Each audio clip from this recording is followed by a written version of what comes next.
Protect loved ones from harm, from scams and identity theft by thinking ahead and having those difficult conversations, just communicating maybe some things that are really important to help them make the right decisions. Scammers look for the weaker links or easier targets. And sometimes when you have somebody in your family or somebody next door, neighbor, that moves very slowly, is very frail and fragile, sometimes people think of them as easy targets. And somebody with maybe memory issues as well, you want to make sure that there's preparation and there's things in place just in case. Maybe watching the bank stuff, the credit cards, or different things so that when you get alarms for your parents' stuff, the finances, you can hopefully prevent things from happening before it's too late. But never you want to teach them, never give out personal information within a text, within an email, or over the phone. And if they're unsure, then have them call.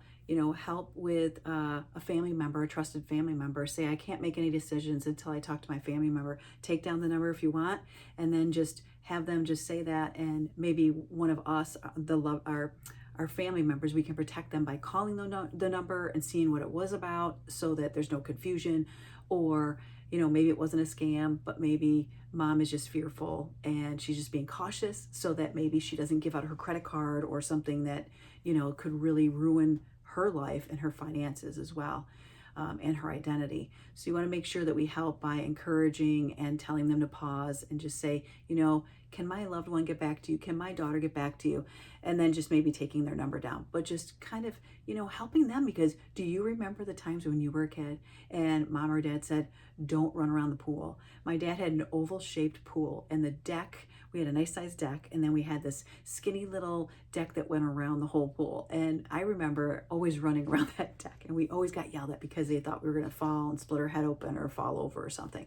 So we were always told that. And don't get in a car with a stranger. Don't talk to strangers. How many times did mom or dad teach us the values in life, the things that, to protect ourselves as a kid, right? And we just want to give that back to them.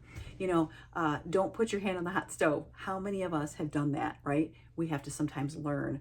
Unfortunately, you don't want to learn really bad things from bad things, but putting your hand on the stove or touching something hot, sometimes we have to experience ourselves before we trust or know that that's the truth, right?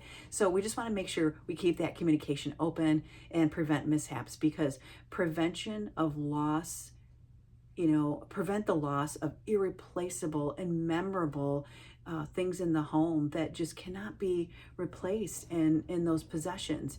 Those little things that could be right behind me that mean something to me, that maybe mom or dad or my in-laws gave me or my husband gave me. And it's just something so simple that it doesn't amount to much when somebody else comes in the home, but somebody walks in the home and they just take everything, or they just come in and take things that they think are valuable money-wise, and they take something that meant so much to you and you can never get back. So you just want to make sure that that communication is open and prevent mishaps, prevent identity theft, and all of those scams by just having those conversations and communicating with your loved ones so that you can prevent all that.